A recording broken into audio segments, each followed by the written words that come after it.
Vladimir Putin మరోసారి Russia అధ్యక్షుడవుతారా? రష్యాతో పాటు ప్రపంచ దేశాల్లో మిలియన్ మార్క్ ప్రశ్న ఇప్పుడు ఇదే. ఎందుకంటే ఆ దేశంలో అధ్యక్ష ఎన్నికల పోలింగ్ మొదలైంది.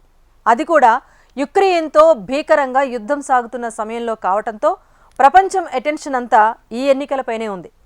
ఈ ఎపిసోడ్లో బిగ్ ట్విస్ట్ ఏంటంటే యుక్రెయిన్లోని రష్యా ఆక్రమిత ప్రాంతాల్లో కూడా ఎన్నికలు నిర్వహిస్తున్నారు.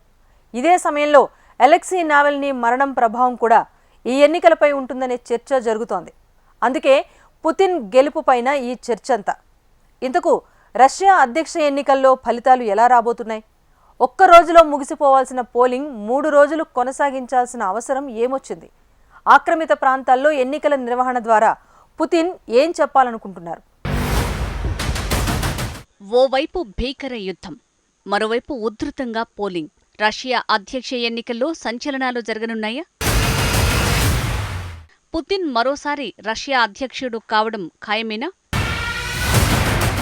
వ్లాదిమిర్ పుతిన్ కేజీబీ గూఢచారి నుంచి రష్యా అధ్యక్షుడిగా ఎదిగిన నేతగా ప్రపంచానికి పెద్దగా పరిచయమే అక్కర్లేని వ్యక్తి.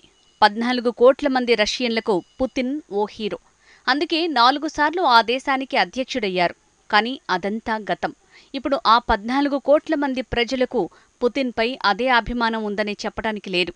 వాళ్లలో ఎంతమంది అధ్యక్షుడిగా పుతిన్ని వ్యతిరేకిస్తున్నారో చెప్పడం కూడా కష్టమే.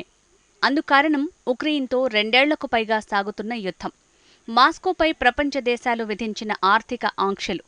ఈ 2 రష్యన్లను చాలా ఇబ్బంది పెట్టాయి. యుద్ధం కారణంగా ఆర్థిక ఇబ్బందులెదురైతే పశ్చిమ దేశాల ఆర్థిక ఆంక్షలు వాళ్లను మరింత ప్రభావితం చేశాయి. ఇది సరిపోదన్నట్టు తమ వాళ్లను బలవంతంగా యుద్ధక్షేత్రంలోకి దించి వారి మరణాలకు కారణమయ్యారు. చాలామంది యుద్ధంలో అనుభవం లేక కాళ్ళూ చేతులు తెగి తల్లిదండ్రులకు భారమయ్యారు. సరిగ్గా ఇలాంటి సమయంలోనే ఆ దేశంలో అధ్యక్ష ఎన్నికలు మొదలయ్యాయి. ఈ ఎన్నికలు పుతిన్ భవితవ్యాన్నే కాదు, ఉక్రెయిన్పై యుద్ధం విషయంలో అతని నిర్ణయం రైటో రాంగో కూడా తేల్చేస్తాయి.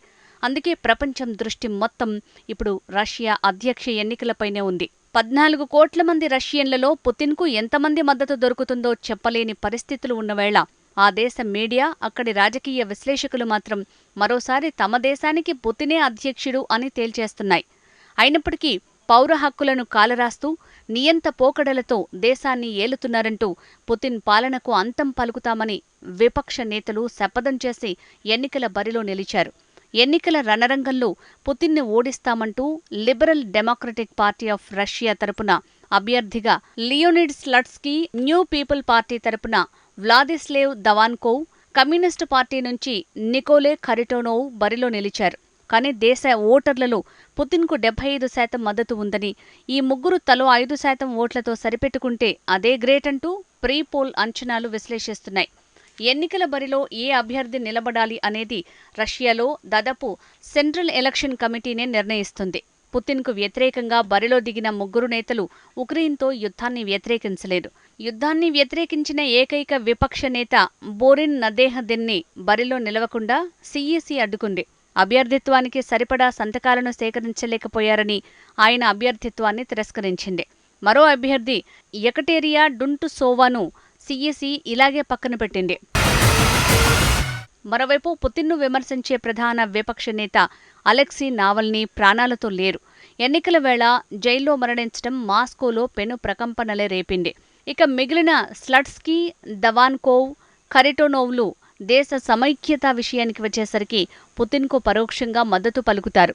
ఈ లెక్కన దేశ సమైక్యత జెండా పట్టిన పుతిన్కే ఎక్కువ ఓట్లు పడతాయనే చర్చ జరుగుతోంది. దీంతో వీళ్లు పుతిన్ను ఓడించడం అనేది అసంభవంగా అక్కడి రాజకీయ విశ్లేషకులు చెప్తున్నారు. అయితే అలెక్సీ నావల్నీ వ్యవహారంతో పుతిన్ మద్దతు ఓట్లు చీలే అవకాశం కనిపిస్తోంది. అందుకే పుతిన్ మరో వ్యూహాన్ని అమల్లో పెట్టారు. ఉక్రెయిన్లోని ఆక్రమిత ప్రాంతాల్లోనూ పోలింగ్ నిర్వహిస్తున్నారు. లుహాన్స్క్, డొనెట్స్క్, ఖేర్సన్, జపోరిజియా ఈ 4 ప్రాంతాల్లో రష్యా పోలింగ్ నిర్వహిస్తోంది.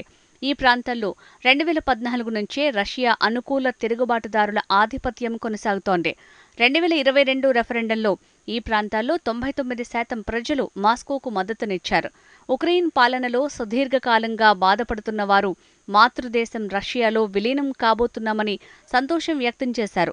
కాబట్టి వాళ్ల ఓట్లు పుతిన్ను మరోసారి రష్యా అధ్యక్షుడిని చేయటంలో కీలక పాత్ర పోషిస్తాయి. నిజానికి ఉక్రెయిన్ ఆక్రమిత ప్రాంతాల్లో గెలవటం ద్వారా తమది అధర్మ యుద్ధం కాదని ప్రపంచానికి చాటి చెప్పాలని పుతిన్ యోచిస్తున్నారు.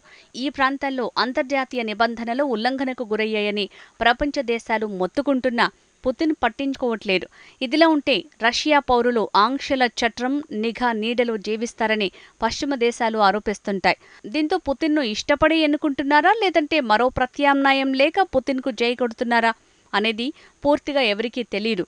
పుతిన్ పాపులారిటీ 80% దాటేసిందని అక్కడి ప్రభుత్వేతర ఎన్నికల మేధో సంస్థ ది లెవడా సెంటర్ ఇటీవలే ప్రకటించింది.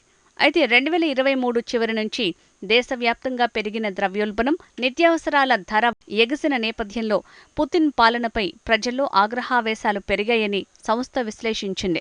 తనను వ్యతిరేకించే వాళ్లను పుతిన్ అస్సలు సహించలేడని పుతిన్కు గతంలో ప్రసంగాలు రాసి ఇచ్చిన అబ్బాస్ గలియమోవ్ చెప్పారు.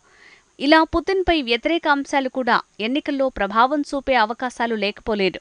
మొత్తంగా రష్యా అధ్యక్ష ఎన్నికల్లో ఈసారి 11.42 కోట్ల మంది ఓటర్లు తమ ఓటు హక్కును వినియోగించుకోబోతున్నారు. అర్హులైన ఓటర్లు విదేశాల్లో ఉన్నా సరే ఓటెయ్యొచ్చు. మన దేశంలో కేరళలోని తిరువనంతపురంలో పోలింగ్ కేంద్రం ఏర్పాటు చేశారు. ఇక మార్చి 19 కల్లా తొలి విడత ఫలితాలు విడుదలయ్యే అవకాశం ఉంది. తుది ఫలితాలు తెలియాలంటే మార్చి 29 వరకు ఆగాల్సిందే. కేవలం 3 మాత్రమే పుతిన్కు పోటీగా బరిలో నిలవటం, వాళ్లకు కూడా ప్రజల్లో అంతగా ఆదరణ లేకపోవడంతో పుతిన్ విజయం దాదాపుగా ఖాయమైనట్టే కనిపిస్తోంది. ఈసారి కూడా పుతిన్ అధ్యక్షుడిగా ఎన్నికైతే 2030 వరకు ఆయనే ఆ పదవిలో కొనసాగుతారు. అంతేకాదు 2036 వరకు అధ్యక్ష పదవిలో తానే ఉండేలా రాజ్యాంగంలో కొన్ని సవరణలు కూడా చేశారు. కాబట్టి ఈ ఎన్నికల్లో గెలిస్తే మరో దఫా కూడా రష్యాకు అధ్యక్షుడు పుతినే.